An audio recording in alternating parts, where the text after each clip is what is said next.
I'm finishing my senior year of college, I feel like there are a few consistent thoughts constantly circulating throughout my mind.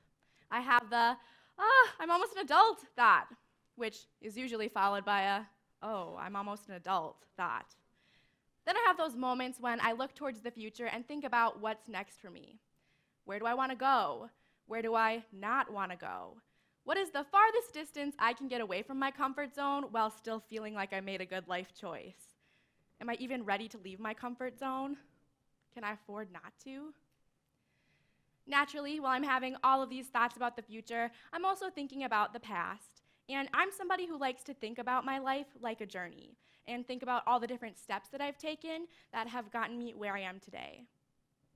Naturally, when I think about this journey, there are some things that I love to remember, like when my brother and sister started becoming my best friends instead of just some annoying little people.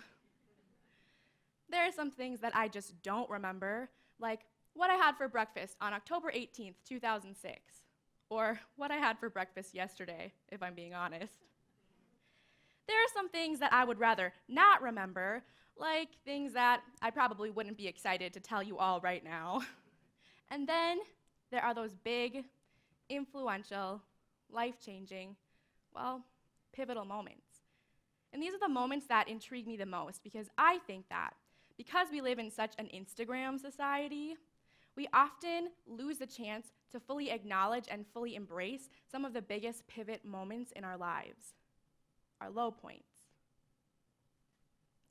Yes, you heard me correctly. I did just say some of the biggest moments in our lives are the ones that we really don't want to think about. But I think that these are important, right? We all have those moments when our world is falling apart, when we don't know what we're going to do next, but yet somehow we keep going. And that's so important. That step that you take to keep going is so important. Unfortunately, because we live in a society that's so obsessed with being perfect and seeming perfect, we miss the opportunity to acknowledge the victory that we just had and to encourage others in their moments of need as well. This obsession with being perfect is what I, as a millennial, like to call making Instagram moments. Instagramming our lives, inspired by everybody's favorite application, gotta get that phone out. You can Instagram me if you want now. Just kidding. Instagramming our lives includes cropping our pictures, right? Cutting out those background things, the moments that nobody needs to see that, right? That's not important. It includes adding some different filters, adding a little bit color, maybe taking a little bit away, definitely changing the lighting, maybe using that blurring tool to get rid of some of your pimples, We all do this. We all have those moments that we love to crop and filter before we post, before we show the world. But here's the problem. At the end of the day, the picture that we're actually posting isn't real anymore. It's not real life, and it's not what actually happened. And that is so sad. In the Instagram of life, I'm less concerned with the pictures that we're posting and more concerned with the things that we're selectively cutting. Because why? What are those things in your life that you feel so strongly about that you don't want to show other people, right? Those things that happen that you're just going to keep to yourself and nobody else is going to know. And why are they something that you're not willing to share? Because those moments that are hard, you keep going and you keep getting through. But when we don't acknowledge that, we miss out on the opportunity to inspire ourselves and to inspire others, I think. So, I think that in this process of Instagramming our lives, we, in turn, are losing out just a little bit in several different ways. Here's an example of something that I think is pretty tangible to a lot of us in this room. Finals week, it seems, is often the only time it's appropriate to say, wow, definitely gonna fail this, right? And even still, I think it would be pretty rare that somebody actually says at the end of the day, post on Facebook, okay, well, I actually just failed all my classes, so, right? Or think about all those tests that we get that have an A on them, and then we post them on our fridge or joke about like, oh, I'm gonna frame this. This is definitely something we wanna post on our Instagram of life. And I'm not saying that it's inappropriate or wrong to feel proud of those moments, but what I do think is, I can think of times when I've been in a class and it seems like everybody got an A on a test, everybody was excelling, except for me. And that was so embarrassing. Definitely not something I wanted to post on my Instagram of life. Why? Because it was embarrassing. But I guarantee, looking back, that I'm not the only person in this room who has ever had a moment like that, right? Another example of moments that we like to Instagram is in the area of mental health. According to the National Alliance on Mental Illness, approximately 1 in 5 Americans deal with mental health issues every year. That means that if you're having a low point, if you're really struggling with something, there are about 48.3 million people in the same boat as you. To be clear, I am not saying that if you're struggling with mental health that you need to get over it, that you're not unique, whatever. What I am saying is that if you're having a hard time, know that you are not alone in that struggle, that other people are experiencing things, and that it's nothing to feel ashamed of. So sometimes people struggle with their grades, sometimes people struggle with mental health, and other times people struggle with family issues, right? It's definitely not uncommon, I think, to hear people joke about dysfunctional family relationships, especially around the holidays, right?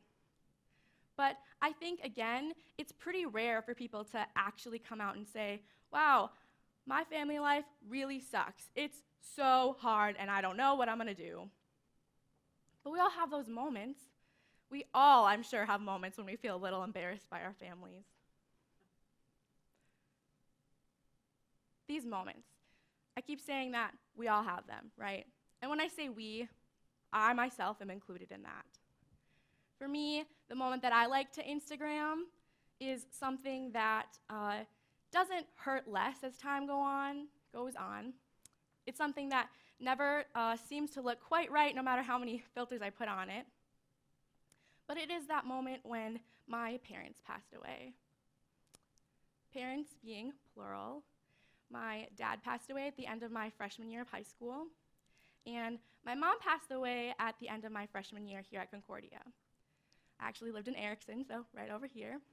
And my freshman roommate, Kari, is here, so shout out to Kari. Even if I wanted to, I don't think I could begin to describe how hard these moments were for me. To try to describe what it feels like to know that I can never again hear my dad's voice, that I can never make my mom smile, that I can never again be really excited about something and then make sure that my parents are the first person that I tell. That I never again even get to give my parents a hug. And for those of you who know me, it's a pretty rare occasion that I want to give a hug. These moments were so hard for me. It left me both times feeling so confused, feeling like I didn't know what to do, where I'm gonna go. My dad passing away was honestly the worst. I can't imagine what I would have done without my mom there at the time. So I still had my family to fall back on, and I still had my mom to support me. So then when my mom passed away, it was even harder. I don't know that there's a word that describes harder than the worst, but I know that there's a feeling for it. And again, I just felt like I didn't know where to go and I didn't know what to do. And in that moment, I had to think, okay, first, how am I gonna breathe, right? Then, what am I gonna do? Then, what am I gonna tell people? Of course, being here and being, I just feel very blessed that I have so many people in my life who always wanna ask me, are you okay? What's going on? How can we help you? And that's great. But what I had to do, what I chose to do, was to say, no, I'm good. Thank you. Yeah, it's okay. I'll be okay. When I wasn't, and I wasn't good, and I wasn't okay. But I Instagrammed my life, right? I put a few filters on, and I said, no, I'm good. Thank you. I appreciate your concern. In the moment when literally everything in my life fell apart, I really tried to pretend like I had it all together, when I didn't. But I think we all have these moments. For some of us, it's when our parents pass away. For others, it's when you fail at something you tried really hard at. It's when you're in a really deep battle with depression. It's important to remember that pain is relative, and no matter what your low point is, it's still the lowest point you've been at. But I want to ask you, in that moment when your world fell apart, in that moment when you didn't know how you were going to proceed, what did you do to keep going? What was that thing that inspired you? For me, when my parents passed away, I chose to just embrace that moment as is and let the pain be pain. And I chose to say, okay, I'm going to keep going because this is what my parents would want from me. This is how they want me to succeed, because I want to succeed and they wanted me to succeed. But how did you keep going? What did you do? And then, why is that victory not something we're celebrating? Why is that not something we're posting on our Instagrams of life, right? I think, moving forward, we really need to start thinking about these moments and thinking about how we're framing our lives. What are the things that you're not showing people, and why are you not showing them? Think about what that does for people, right? So if I'm so busy filtering and Instagramming my life and saying, like, no, I'm okay, I'm good, and you're so busy seeing my pictures and you're like, oh, she's good. If she's good, I have to be good. And then I'm like, well, if she's good, I have to be good. And then it just, perpetuates this cycle of our need for perfection, and we never get to say, okay, I'm not okay, and this is what I did to help me be okay. So think about that. What are those moments for you? And when you have your moments in the future, or when you look back on your moments, how are you going to frame them to the people around you? As I'm finishing this stint of my journey in college, and I move on to adult, this is something that I really am going to try to think about. And I sincerely hope that you will all join me. Thank you.